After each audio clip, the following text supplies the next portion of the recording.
Anas bin Malik masih dalam usia belia saat ibunya yang bernama Al-Ghumaysyah mengajarkan kepadanya dua kalimat syahadat. Al-Ghumaysyah mengasihati Anas untuk mencintai sang nabi, pembawa ajaran Islam yang bernama Muhammad bin Abdillah. Anas langsung tertarik untuk mendengarkan. Tidak mengherankan, terkadang telinga dapat membuat seseorang menjadi jatuh cinta sebelum pandangan mata menyaksikan. Betapa anak yang masih berusia belia ini berharap untuk pergi menjumpai nabinya yang berada di Makkah, atau Rasulullah SAW berkenan untuk mengunjungi mereka di Yathrib agar ia puas melihatnya dan bergembira karena telah berjumpa dengannya.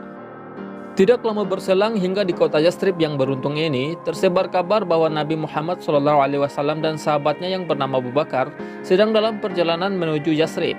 Maka setiap rumah menjadi ceria karenanya. Setiap relung hati manusia pun menjadi gembira dibuatnya.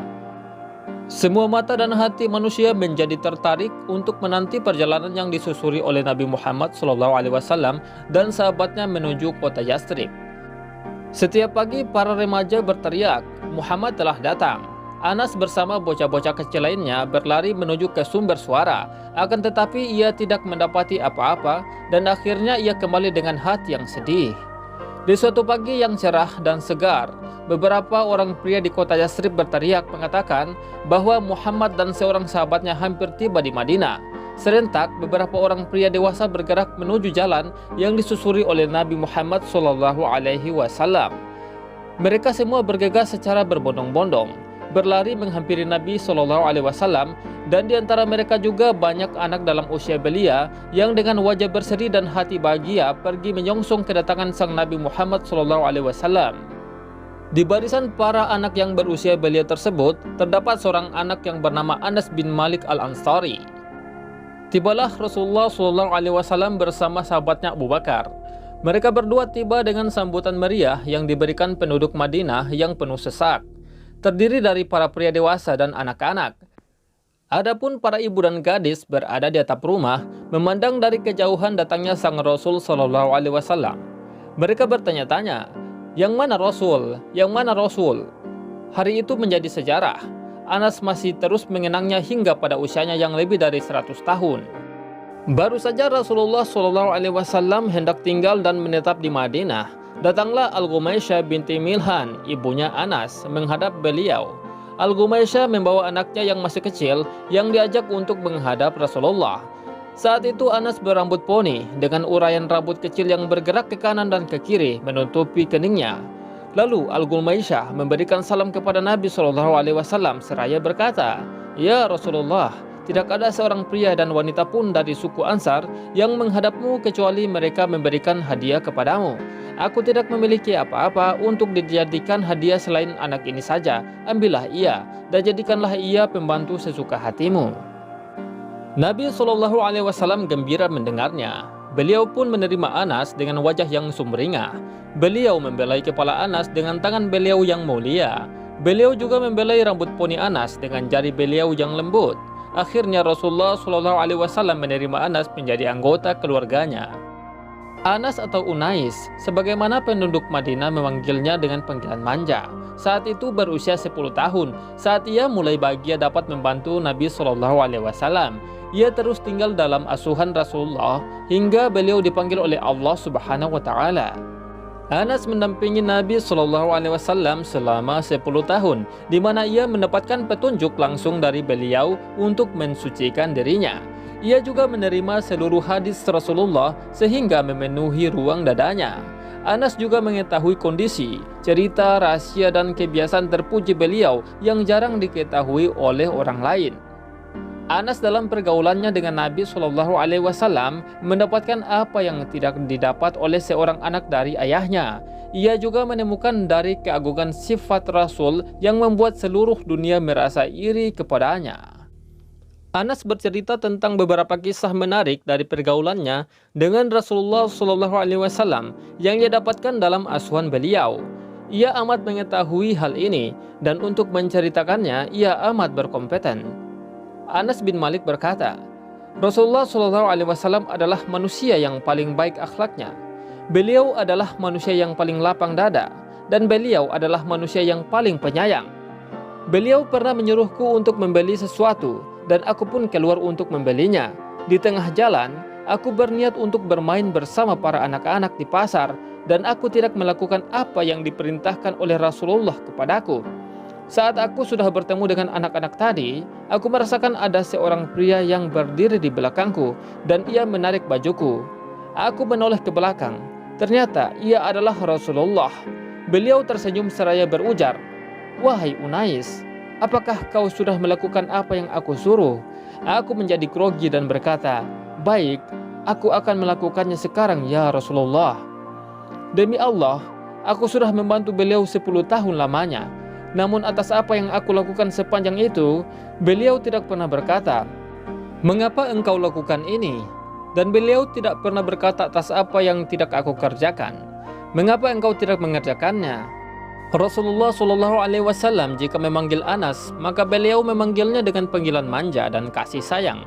Terkadang beliau memanggilnya dengan Unais, kadangkala beliau memanggilnya dengan anakku. Seringkali Rasulullah memberikan nasihat dan wejangan yang memenuhi relung hati dan sanubari Anas. Salah satunya adalah nasihat beliau kepada Anas, "Anakku, bila engkau mampu berada di pagi dan sore hari tanpa ada dengki di hatimu pada siapapun, maka lakukanlah. Anakku, yang demikian adalah termasuk sunnahku. Barang siapa yang menghidupkan sunnahku, maka ia telah mencintaiku. Barang siapa yang mencintaiku, maka ia akan berada di surga bersamaku. Anakku, jika engkau masuk ke dalam rumah, ucapkanlah salam, karena itu akan membawa keberkahan bagimu dan juga bagi penghuni rumahmu." Setelah Rasulullah Shallallahu Alaihi Wasallam wafat, Anas bin Malik masih hidup lebih dari 80 tahun lamanya. Sepanjang itu ia mengisi ruang hatinya dengan ilmu dari Rasulullah Shallallahu Alaihi Wasallam dan ia mencoba mengasah otaknya dengan fikih yang diajarkan oleh Rasulullah. Dalam masa yang sepanjang itu, Anas telah banyak menghidupkan hati para sahabat dan tabi'in dengan petunjuk dan ajaran Nabi Shallallahu Alaihi Wasallam. Ia juga sering memberitahukan kepada orang lain sabda dan kebiasaan Rasulullah Shallallahu Alaihi Wasallam. Dalam usia panjang yang dimilikinya ini, Anas menjadi referensi bagi kaum muslimin saat itu. Mereka akan mengadukan permasalahan kepadanya setiap kali mereka merasakan kesulitan. Setiap kali merasa bingung memutuskan suatu persoalan hukum, mereka datang kepada Anas dan percaya atas apa yang ia putuskan. Salah satunya adalah sebagian orang yang memperdebatkan masalah agama tentang kebenaran adanya telaga Nabi Shallallahu Alaihi Wasallam di hari kiamat. Mereka bertanya kepada Anas tentang hal tersebut. Anas berujar, "Aku tidak pernah menduga bahwa aku akan hidup untuk melihat orang-orang sepertimu yang memperdebatkan masalah telaga Rasul. Telah banyak wanita-wanita tua sebelumku, di mana setiap kali ia melakukan sholat pasti ia berdoa kepada Allah agar diberikan air minum dari telaga Nabi Shallallahu Alaihi Wasallam." Anas masih terus hidup dengan kenangan indah bersama Rasulullah SAW sepanjang umurnya. Ia amat bahagia di hari saat ia berjumpa dengan beliau. Ia begitu terguncang saat berpisah. Ia seringkali mengulangi pembicaraan tentang hal tersebut. Anas begitu keras untuk berusaha untuk mencontoh Rasulullah SAW dalam perbuatan dan ucapannya. Ia menyukai apa yang disukai Nabi SAW dan membenci apa yang beliau benci. Hal yang paling sering ia ingat saat bersama Nabi Shallallahu Alaihi Wasallam adalah 2 hari. Hari pada kali pertama ia berjumpa dengan Nabi Shallallahu Alaihi Wasallam dan hari di mana beliau wafat. Jika ia mengenang hari pertama ia berjumpa Rasul, ia menjadi gembira dan semangat seolah ia menghirup aroma yang semerbak. Namun bila terbersit dalam benaknya hari yang kedua, ia menjadi sedih dan menangis. Malah ia mampu membuat manusia yang berada di sekelilingnya saat itu menjadi menangis. Seringkali ia berkata, "Aku melihat Nabi Shallallahu Alaihi Wasallam saat beliau datang kepada kami, dan aku pun melihatnya saat beliau wafat. Sampai kini, aku belum menemukan hari lain seperti kedua hari tersebut. Pada hari beliau datang ke Madinah, beliau mampu menerangi semuanya, dan pada hari ia hampir melangkah menuju sisi Tuhannya, maka seolah semuanya menjadi gelap. Kali terakhir aku melihat beliau adalah hari Senin di saat tirai kamar beliau dibuka. Aku melihat wajah beliau seolah lembaran kertas. Saat itu semua orang berdiri di belakang Abu Bakar, seraya memandang ke arah beliau. Hampir saja mereka tak kuasa menahan diri. Lalu Abu Bakar memberi isyarat kepada mereka untuk tenang. Kemudian wafatlah Rasulullah SAW di penghujung hari itu. Kami belum pernah melihat pemandangan yang lebih menakjubkan hati kami, melebihi wajah beliau saat kami mengubur jasad beliau dengan tanah. Rasulullah SAW seringkali mendoakan Anas bin Malik. Salah satu doa beliau untuknya adalah, "Ya Allah, berikanlah ia harta dan keturunan, dan berkahilah hidupnya." Allah mengabulkan doa nabinya, dan Anas menjadi orang dari suku Ansar yang paling banyak hartanya. Ia memiliki keturunan yang amat banyak, sehingga bila ia melihat anak serta cucunya, maka jumlahnya melebihi 100 orang. Allah Subhanahu wa Ta'ala memberikan keberkahan pada umurnya sehingga ia hidup 1 abad lamanya, ditambah 3 tahun lagi. Anas radhiyallahu anhu senantiasa berhadap syafaat Nabi Muhammad SAW untuk dirinya pada hari kiamat. Seringkali ia berucap, "Aku berharap dapat berjumpa dengan Rasulullah SAW pada hari kiamat sehingga aku dapat berkata kepada beliau, 'Ya Rasulullah, inilah pembantu kecilmu, Unais.'" Ketika Anas jatuh sakit dan menjelang kematiannya, ia berujar kepada keluarganya, "Talqinkanlah aku kalimat la ilaha illallah Muhammadur Rasulullah." Ia terus mengucapkan kalimat tadi hingga ia meninggal dunia. Ia berwasiat kepada keluarganya tentang sebuah tongkat kecil milik Rasulullah SAW agar tongkat tersebut dikuburkan bersamanya.